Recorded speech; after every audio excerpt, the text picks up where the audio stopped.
There we go. Yay. Welcome back, John. How's your week going? Good. Good. How about you, Craig?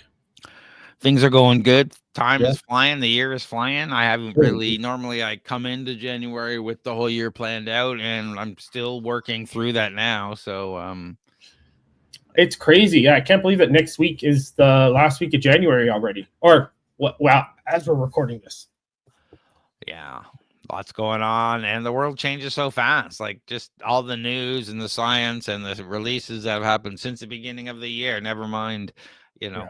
So it's flying by, and since it's flying by, and we got so much to talk about. Let's jump into these things. So first of all, there's talk that Perplexity is going to merge with TikTok.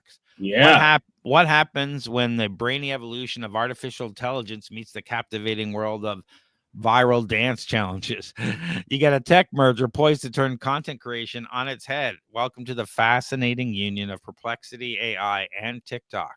This isn't just a collision of algorithms and trending tracks. It's a cultural shakeup that could redefine what we watch, share, and create online. Now, you love Perplexity Yeah. and you love TikTok. I do. TikTok is great for my ADHD. Yeah, two things I use very little of.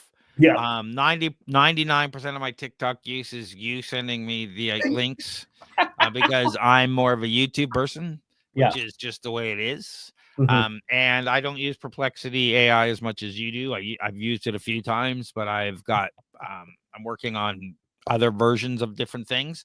So, what do you think this future Perplexity AI merger with TikTok might look like? And then we'll get into the details of what's happening. Yeah. So as you said, I love Perplexity. I love using it for research. It's great. I've got the pro version, which really helps with that. So and for those of you that aren't on TikTok or don't use TikTok, um, just a quick caveat: like it's great for micro learning. The things that I've learned on there, the topics that I found for us to talk about, and especially with my ADHD, the tips and validations that I've gotten from there is phenomenal. So if you're on the fence, I highly recommend it. Who cares? Everyone's looking at you, following you anyway. So what's one other country? But yeah, this is cool. So those of you that don't know TikTok, well, if you don't know, if you're probably living under a rock, so TikTok has been banned, but and it went dark on Sunday, came back on Monday because Donald Trump said he's not going to enforce the ban. But it was banned due to national security measures because of potential Chinese ownership, right? So the thing that's interesting about this, so in the past, there have been offers to buy the U.S. operations of TikTok. This is different because they're looking to merge with TikTok's U.S. operations. So this could be great. I don't know if Perplexity can leverage TikTok now for training data. If not, then this is a great value add for TikTok, I think. I think this is crucial. I think this is a great proposal. It can only benefit both, but who knows? For those of you that don't know, Perplexity, they've experienced significant growth with their valuation rising from 500 million to nearly 9 billion in 2024. And so this is a great opportunity to enhance its video offerings and expand its reach in the competitive. So yeah, this is interesting. What do you think about this, Craig?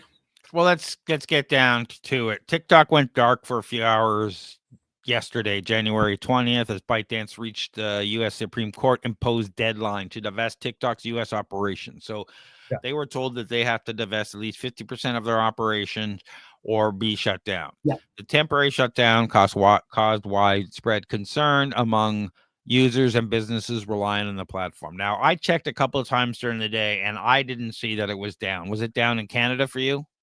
No, it was only down in the U.S. Just checking. I didn't know whether that was a U.S. server base, whether it was geofenced, how that worked. President Trump granted ByteDance a last-minute extension. Oh, we're not on the same page. Let me share this page instead. Last-minute extension of 90 days to finalize the deal. Shortly after the announcement, TikTok came back online, alleviating fears of prolonged outage, signaling continued negotiation amidst intense bidding competition for its U.S. assets. So they're really only talking about the U.S. assets, the servers that are in the U.S. that serve up this information. So Perplexity, a U.S.-based AI search engine startup, which is used by everybody, has submitted a bid to merge with TikTok's operations. Respond to U.S. Supreme Court ruling required by ByteDance to divest TikTok U.S. to national security standards. Other bidders, including Elon Musk, although I'm not sure if Elon Musk is actually bidding or whether they're just rumors of him because he denies it, and major equity firms are competing for the platform. Analysts predict the merger process will take or could take 90 days, potential consumer impacts emerging late in 2025. Yeah. The exact bid amounts for TikTok U.S. operations have not been publicly disclosed, but analyst estimates a valuation between 40 and 50 billion. Perplexity's AI proposal includes forming a new entity combining Perplexity and TikTok US and new capital partners, allowing most of ByteDance's existing investors to retain an equity stake. Yeah. So it's different as compared to, say, what Kevin O'Leary's doing. Kevin O'Leary, a renowned investor from Shark Tank, has joined forces with billionaire Frank McCourt in a consortium known as the People's Bid for TikTok. The group, he's always got something going on, that guy. Yeah. This group has submitted formal offer exceeding $20 billion to acquire TikTok US operations. O'Leary has emphasized the consortium's commitment, stating, "We're willing to pay up to $20 billion. The aim to transform TikTok into a decentralized platform that prioritizes user privacy and control."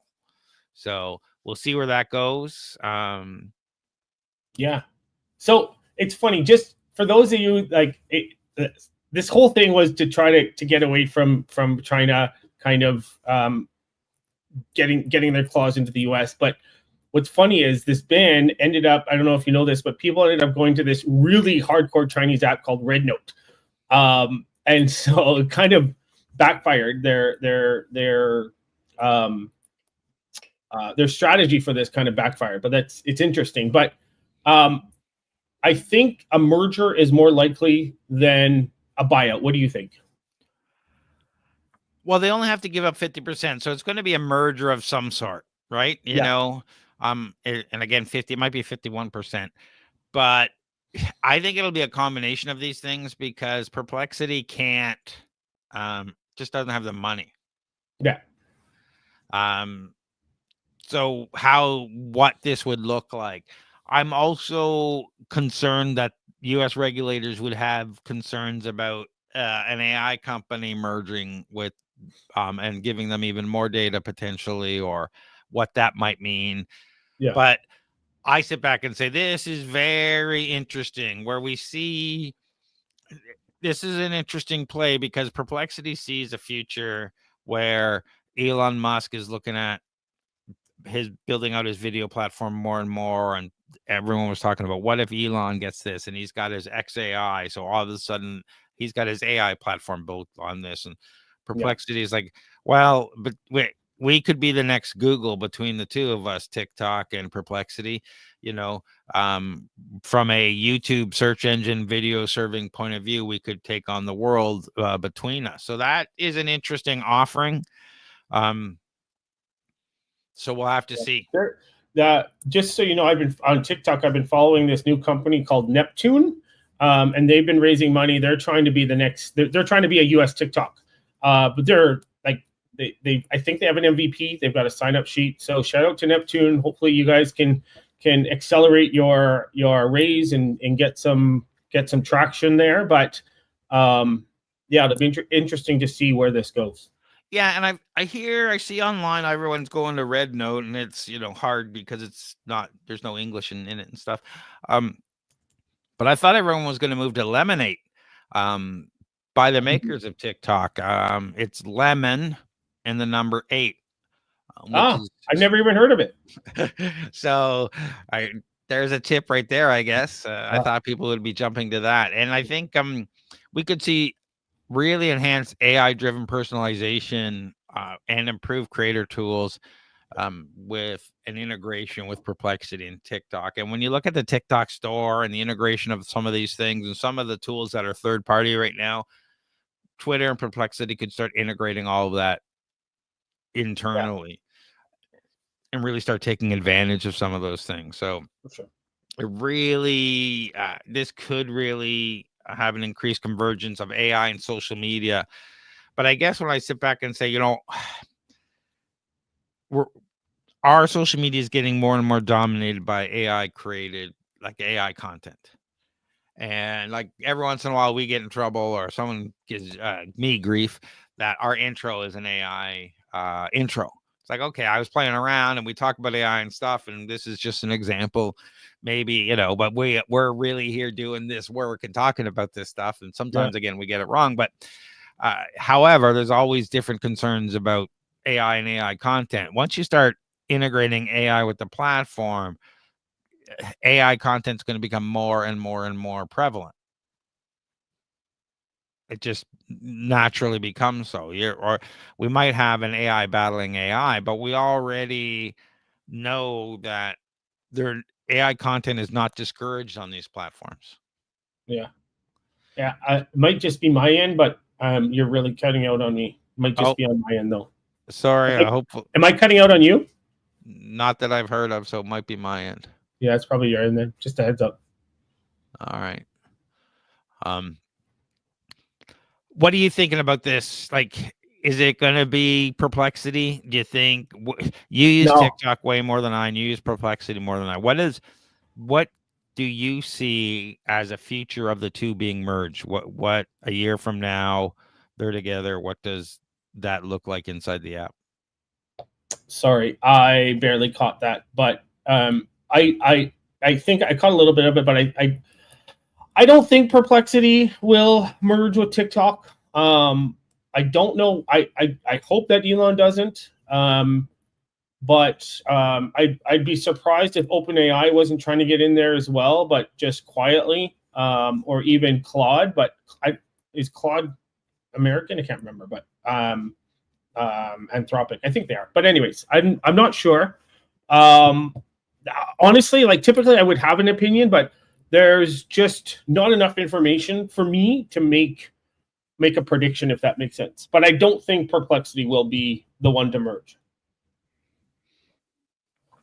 Yeah, I don't think so either. I was looking at my microphone settings here to see if there was something I could change. I didn't see anything. Everything looks normal on my end here. Maybe it's my end, because I don't know. Am I still breaking up? Yeah, you're still breaking up a lot. All right. Let's wrap this one up, and then we'll jump to the next one and we'll see where we go. As we zip towards a brave new digital frontier, how will this AI meets TikTok revolution change the way we connect as a society? Will we embrace these personalized gates to global culture, or will we come to miss the delightful randomness of scrolling through unfiltered chaos? One thing's for sure, it's an exciting time to be both a consumer and a creator in a world where everything is about to get a lot more tailored. Prepare to dive into a new wave of content creation because it's high tide for innovation. Oh, it might be me, because Rick said that he can hear us both. So. Oh, good. He can hear us both? Yeah. Thank you, Rick. Appreciate it. Rick. All right. That's good news, because I was gonna let you run on this one and then check my mic. Well, it's good news for me. I don't know if it's good news for you. No, it's not the mic. It's like your connection's bad. Yeah. It could be mine too. All right. Let me share this.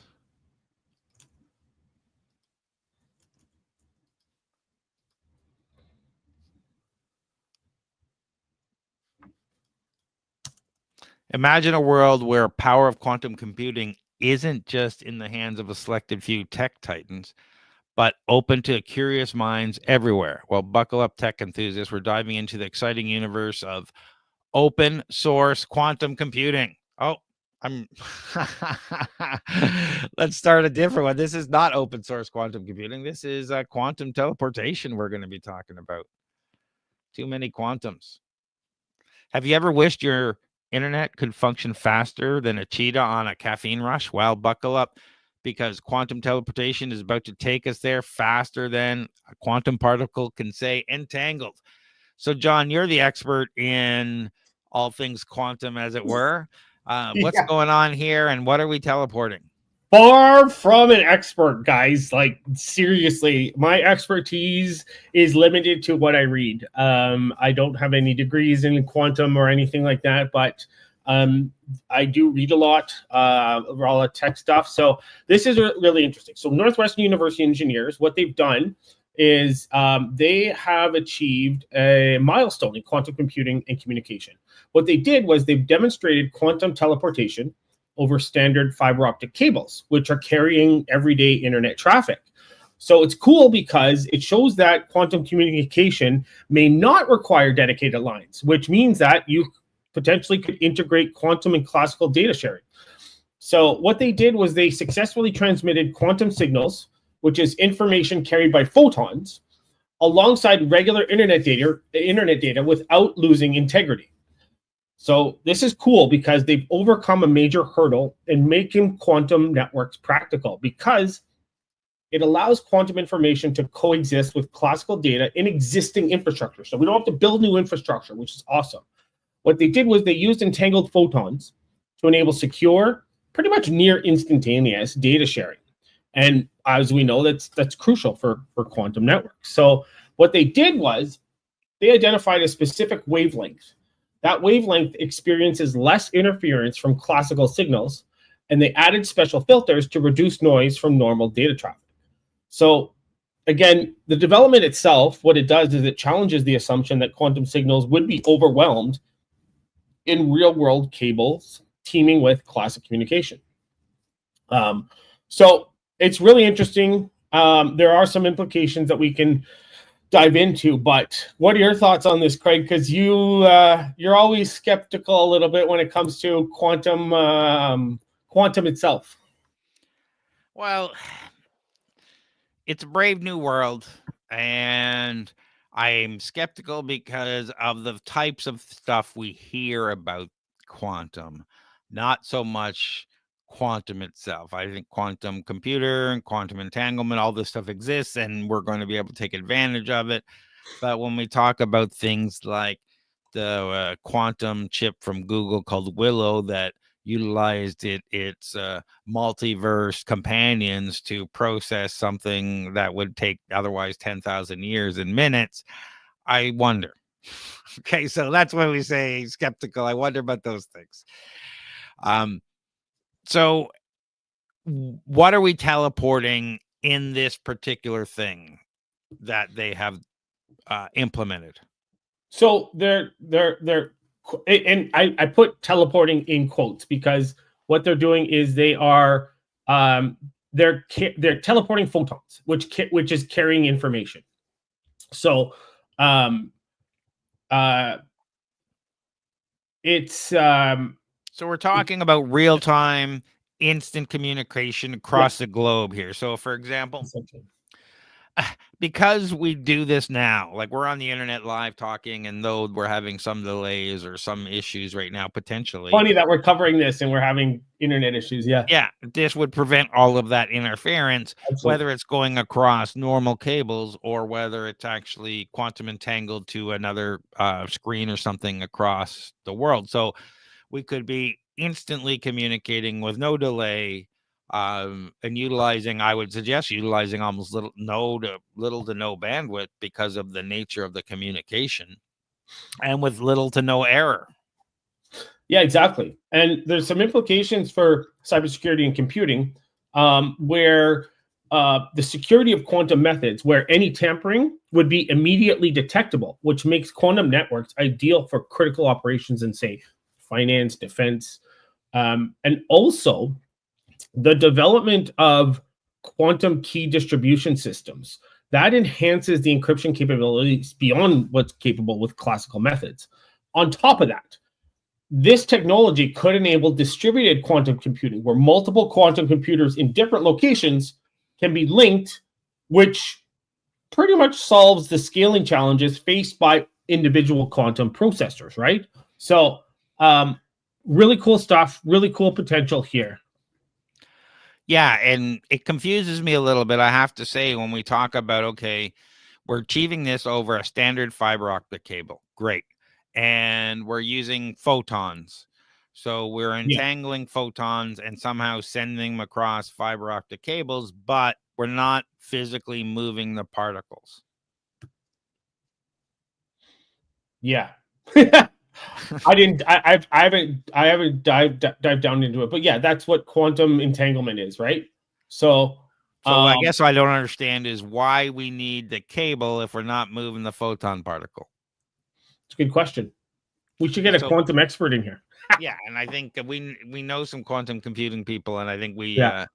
probably should bring someone on to clarify some of our questions, but we usually only have them in the moment when we're saying, okay, how does that actually work? So we'll leave that aside for now.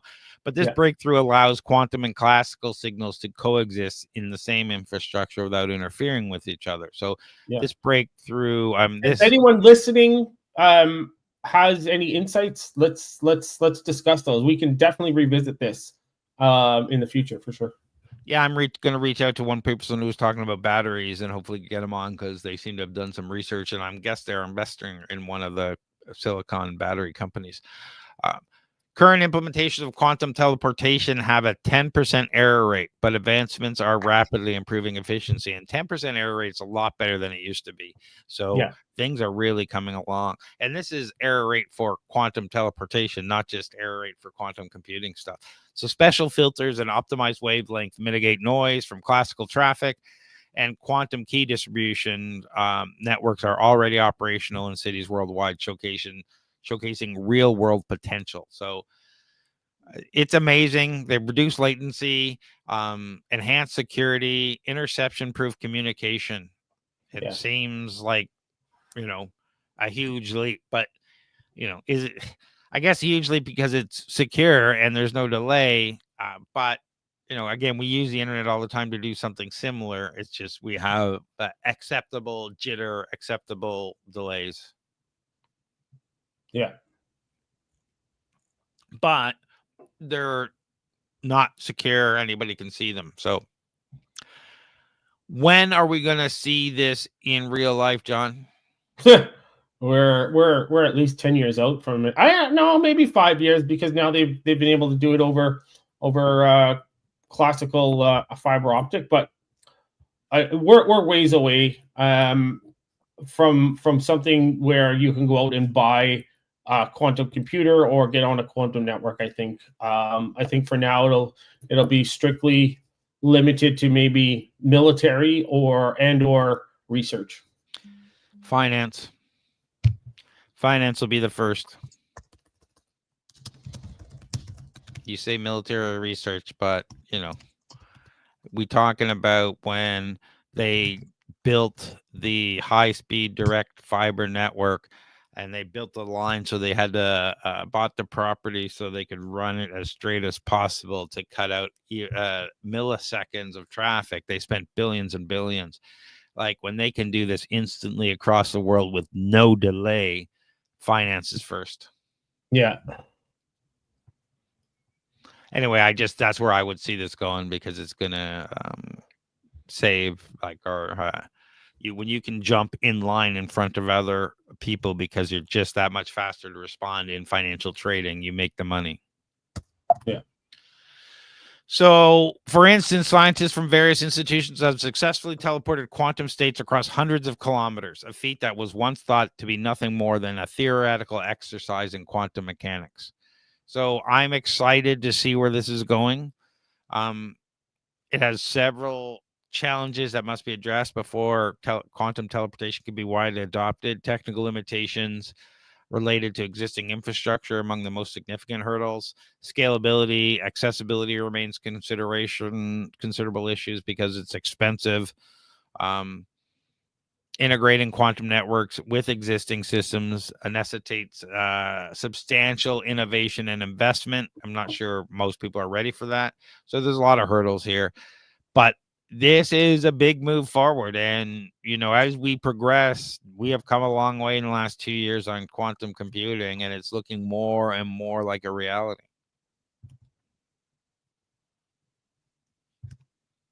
Are you still there, John? Yeah, I'm still here. I can't. You're I can struggling barely to hear what I'm saying. Okay. Yeah. Well, I'm just wrapping this one up. Any final words? No. Again, great advancements. We're getting there slowly but surely, and let's keep going. All right. Let's share this one instead.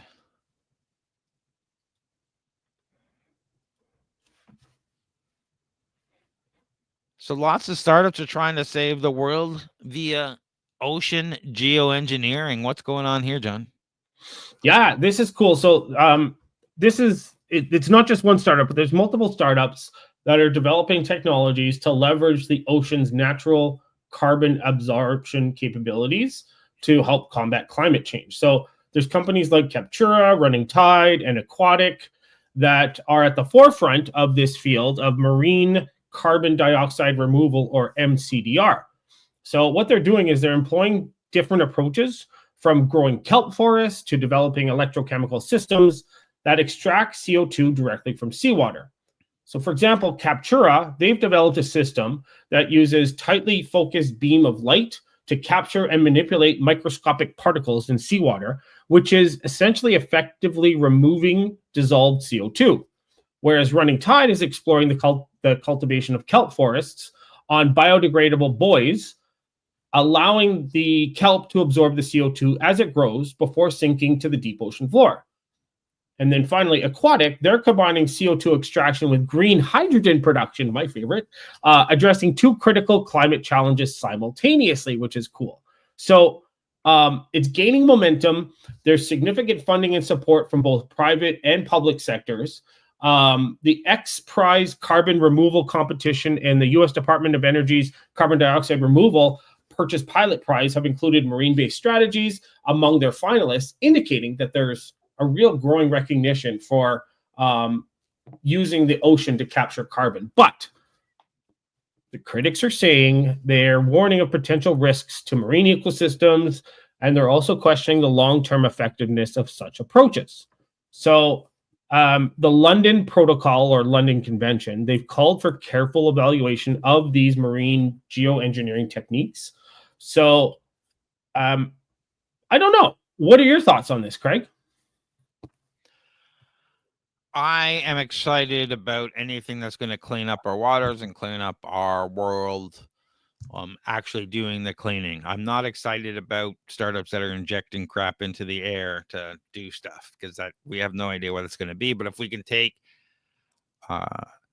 stuff out of the oceans and make them cleaner and better, I think I'm all for that. Yeah, as long as it doesn't disrupt marine life, which again, the thing I think that a lot of these companies, they forget is, like, they forget about the marine life. All they focus on is everything above water. So I'm glad that there's investigations happening and evaluations happening to make sure that there's not a huge impact on the marine environment. Yeah, and I guess the question is, why are we removing carbon from the ocean? Because we've got too much carbon, I think, and the ocean is one of the largest carbon capture ecosystems. I think it captures more than trees. I could be wrong, and guys, you'll roast me in the comments. But I think I think what they're trying to do, and I haven't done my research on this, but could be because to allow the ocean to capture even more CO2, because we're just creating way too much CO2. Yeah, and I guess I have to understand if it's one of the biggest capture things, why are we taking it out? So it can capture more? Are we taking it out because the cycle of water to cloud, vapor to rain is making the CO2 come back into our environment? Like, if the water is naturally there to absorb the CO2, are we saying that it's hurting the water life ecosystem because it has too much? I'm okay with all this. I just don't understand 100% how the whole system works to be able to pick apart those pieces that I really like, what I don't like, just from a why specifically are we doing this? So there's a few reasons why we're doing this. So Thank you. We're looking to enhance the ocean's natural carbon sink. So the ocean already absorbs about 25% of all carbon dioxide emissions. So by removing CO2 from seawater, we can increase the ocean's capacity to absorb more CO2. So I was right. By the way, I'm using Perplexity to give me this answer. From the atmosphere, which effectively enhances its role as a carbon sink. The other thing is mitigating ocean acidification. So as the ocean absorbs more CO2, it becomes more acidic, which threatens marine ecosystems. Interesting, didn't know that. Obviously, addressing climate change. And because the last one is leveraging there's 6. So leveraging the ocean scale. So the ocean covers 70% of the Earth's surface and holds 42 times more carbon than the atmosphere. So that means that the ocean-based CDR methods, if proven safe and effective, could potentially remove billions of tons of CO2 per year.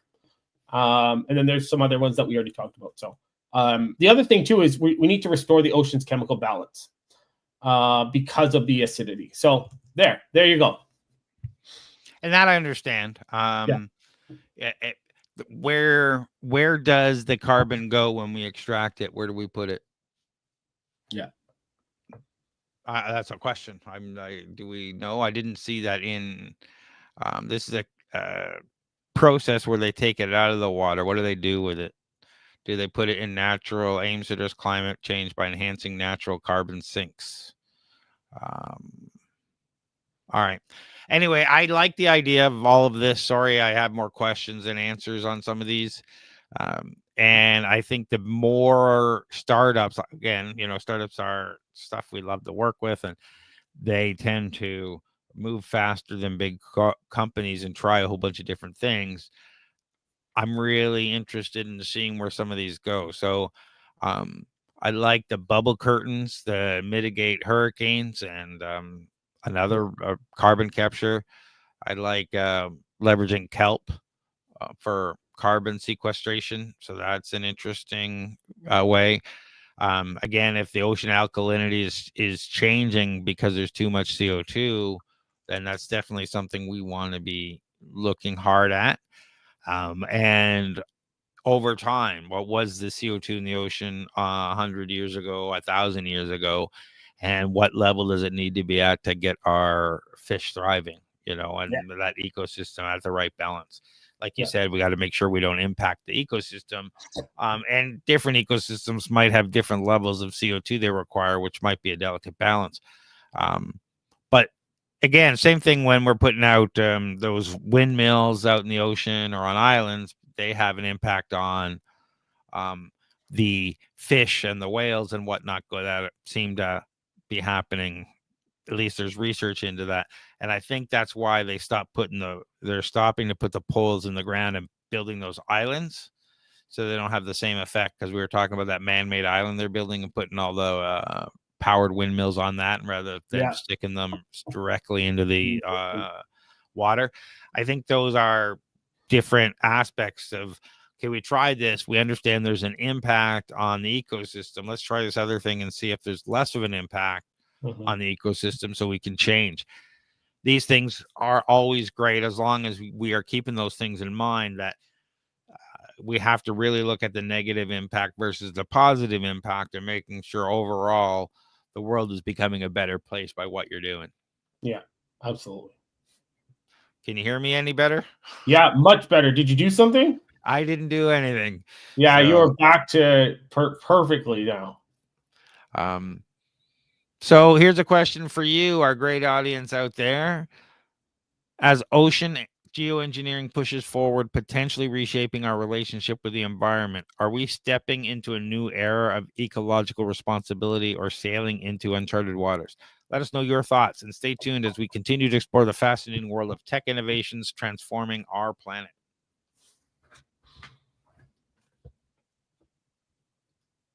So this one sounds pretty exciting. Yeah, Dr. Doolittle. That's AI what Dr. Doolittle. Go ahead. That's what it sounds like. Ever wondered what your dog might be thinking during the intense game of fetch, or what whales are really singing about beneath the waves? Hold on to your headphones. We got our dish. Artificial intelligence is now bridging the wild divide between humans and animals, potentially allowing us to understand our non-human friends in ways previously generations could only dream of. So what's happening here, John? Yeah. By the way, you're back to not being you're back to being choppy. So this is interesting. And I'll caveat this with this is a much more complex problem to solve than a lot of people would think. So researchers, what they're doing, obviously, is they're leveraging AI, like everyone else, to decode and interpret animal vocalizations, which could potentially open up new frontiers in understanding animal communication. It's cool because they're referring to this technology as Dr. Doolittle AI, which is cool. I like that. So it's being applied to a wide range of species, from elephants and primates to rodents, even, and birds, by analyzing vast amounts of audio data. The algorithms are then able to identify patterns and meanings in animal calls that were previously indecipherable to human researchers. This is cool because one significant project in this field is the Earth Species Project. And what that aims to do is to create an open source AI model, which would be capable of decoding animal communication across species, which could revolutionize our understanding of animal cognition and behavior, and potentially conversation efforts, which would be cool. I'd love to talk to my dog and find out why he's whining or why he's barking at something or something like that. So this is really cool. The one thing, though, is the problem is their experts are cautioning against animal communication, or trying to figure out, because they're assuming direct translations to human languages. And the problem with that is the complexity and context dependence of animal vocalizations. They require a more nuanced interpretation, according to experts. But what are your thoughts, Craig? Well, you've been a TikTok person. I'm sure you've seen those videos where the cat goes around and pushes the words dog, on the mat, or the Yeah. dog. Got to wonder what kind of training goes into something like that. And, if you wanted historically to figure out what animals around you were saying, you were limited to your observations, some guesswork. They're meowing by the door, they're looking at their bowl, they're, and a decent amount of, applying our thoughts to the animal. Is your cat judging you because you're eating pizza, or does he want some of it? Is he like, you have no idea. It's really exciting that now we're stepping into like a detective role of trying to put these pieces together to discover the mysteries of animal wildlife. And, let's talk about some cool applications of this tech, right? On the most promising areas in wildlife conservation, AI is now capable of monitoring endangered species more efficiently than ever. Drones equipped with AI can scour vast ecosystems, analyzing patterns of animal movement and even sounds. Given conversationalist real-time data to protect these vulnerable creatures, it's like having a high-tech watchtower overlooking the Serengeti. What about the livestock industry, where farmers could use AI to ensure the animals are happier and healthier? Picture a farm where the technology monitors the daily habits of chickens or cattle to optimize feeding schedules and health checks. The level of proactive care not only increases productivity, but enhances the animal welfare. Mm-hmm. So there's some interesting ideas, on a personal level. Even our pets stand to benefit. There are emerging apps, like you were just saying, Dog Decoder. I know you didn't mention that, but Oh, Dog Decoder app, it analyzes dogs' barks and body language, helping pet owners decipher their canine's emotional states and needs. interesting. Yeah, so these things are enhancing our communication with pets and can create deeper bonds and results with happy pets and pet owner dynamic if you really understand what the animal wants. I think you're right about it's nuanced. And I think we're giving more intelligence to creatures than they actually have. So we have to be careful as to what kind of nuance we are putting to this sound versus that sound and the interpretations around it. But I'm very optimistic as to the combination of visual and auditory stimuli that AI will be able to give us much more picture of what's happening. Yeah, agreed. And I don't know if you know this, I found some other studies which have shown some promising results. So researchers have used AI to identify over 20 distinct call types in Asian elephants, correlating them with specific behaviors and contexts. This one's cool. The machine learning algorithms have been able to predict chimpanzee behavior based on their vocalizations with high accuracy. I don't know the percentage, but really cool. And AI models, and I think you and I know about this, and some of you might know about this, but AI models have been used to generate synthetic whale songs, which opens up the possibility for interspecies communication experiments, which is really, really cool.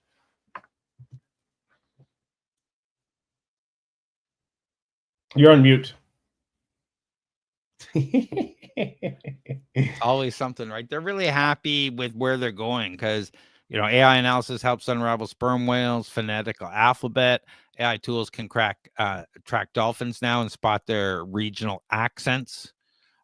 Scientists have started to decode bird songs, revealing complex communication systems among the species. Prairie dogs have a sophisticated communication system that can identify the species of predator.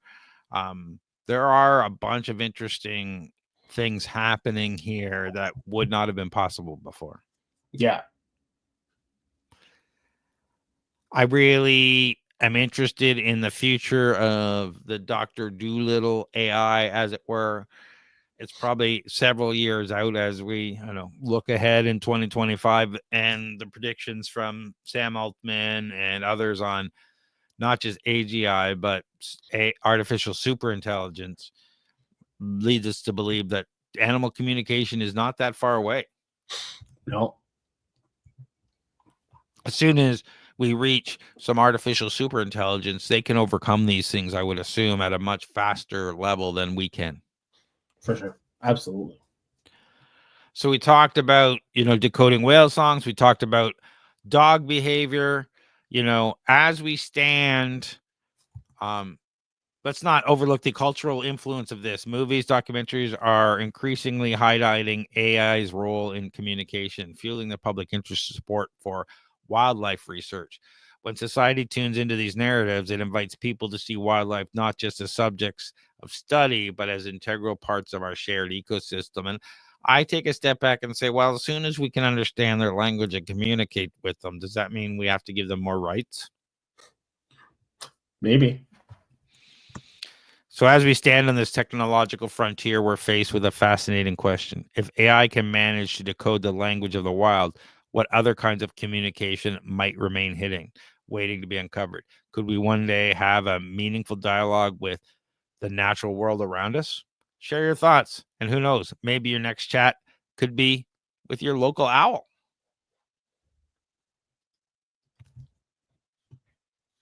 Sorry that if my audio is still not good. No, it's better now. Yeah. Oh, I keep doing that. Share the screen. Well, I was jumping into this before. Yeah.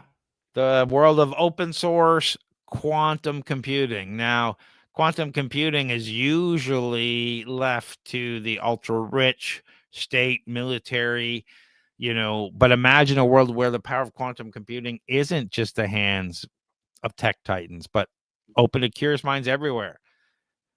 We're diving into the exciting universe of open source quantum computing, a movement to turn the status quo on its head without a doubt. Make Schrodinger's cat feel right at home in this new world of collaboration. So what do you think about this trapped ion quantum computers using charged atoms? Yeah, it's cool because it represents a significant step towards making quantum computing technology more accessible and transparent.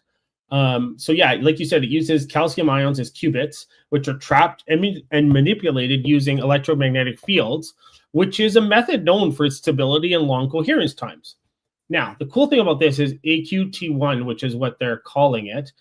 It's not just a technological achievement. It's more also a paradigm shift in how quantum computers are developed and shared, because they're making this system open source, including hardware designs, control software. The team aims to accelerate innovation in the field and lower barriers for entry for researchers and developers worldwide. Now, it's a departure from approaches in a few different ways. You've got the open source nature, which, like you said, most quantum computers are developed by major tech companies. Their platform provides full access, which is cool.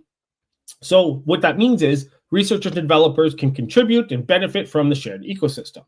The other thing is they're using trapped ion technology, which has long coherence times, high fidelity, and full connectivity between qubits. And then because of all that, you're going to have accessibility. You're going to have collaborative development, educational potential. There's so many. I love this project, and I really hope it takes off, because this could be a game changer for quantum computing. What do you think about that? I absolutely, as soon as you open source anything, the world changes a fair bit. So, quantum computing is often likened to a young child full of promise and potential, but yet perplexing to all who are new when encountering it.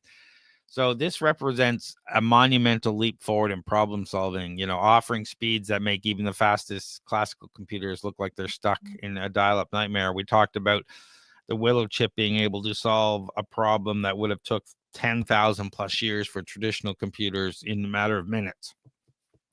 So, we're exponentially increasing this, and the market of quantum computing is projected to reach 65 billion by 2030. So, yeah, that's not pocket change. It's full on investment across the world. And open source innovations like Qiskit and Cirq are poised to spearhead much of that growth, in contrast to proprietary systems that hoard knowledge like a toddler with candy. Open source quantum platforms are opening the floodgates of creativity, allowing ideas to flow freely and spark revolutionary development. So I love this. Yeah, because I think what we'll do is universities and whatnot will start getting access to open source versions and sharing information, and we'll really start to see an acceleration in research of all fields around the world. I agree. Yeah, I think I hope that this is successful, and I hope that they can continue this and continue this thing. I just hope that they don't get squashed by big tech. Yeah, open source quantum computing accelerates innovation. When bright minds collaborate, the results can be nothing short of magical. So when taking it out of these tech giants' hands and saying, okay, well, now we've got biological researchers and all these university students playing around with this, coming up with all sorts of new ideas. We were talking recently about those startups doing geoengineering in the ocean. They're the way to get around some of this information, and some of the pharmaceutical protein mapping, because we used AI that would not have been possible before. Now map that AI and quantum computing at some level together and give them to researchers in the medical field, in the energy field, and all the fields that we're in, and say, okay, look at all the things we could solve. For sure. Yeah. That, the military or some of these tech organizations wouldn't be looking at. For sure. Yeah. I'm going to follow this closely, because I really hope that that they succeed, or if not, someone else succeeds in open sourcing it. Yeah. All right. So As we stand on the cusp of this digital revolution, one must ponder, if open source quantum computing can break down barriers today, what staggering advancements might we see in a decade? Will we unlock the enigmas of the universe, or perhaps just figure out the best ways to find your keys, quantum style? Whatever the future holds, one thing's for certain: the quantum realm is just getting started, and you might not want to just sit this one out. What do you think? Are we ready to join? Are you ready to join this quantum quest? Let us know. Yeah. All right, John, if people are looking for funding, non-dilutive, for their business, who would they Find go me on talk to? LinkedIn. Come find me, John Irwin, Gonirwin. I'm posting quite often, not daily, but often on LinkedIn. But yeah, I've got some great insights, and I'm happy to sit down and talk non-dilutive funding. But if you're looking for more of a comprehensive startup coach for your business, where can they go, Craig? Go to startupcoach.ca or torontostarts.com. They both end up in the same place. And book a discovery call at startupcoach.ca. Check out all the other things we do, including the Silicon Scoop podcast, the Startup Talk podcast, Who Are These Startups, and all the events and stuff we do on torontostarts.com.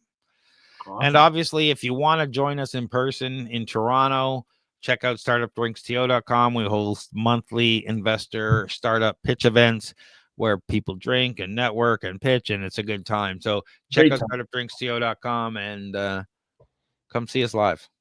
Absolutely. Thanks, everyone, for watching. Thanks, everyone.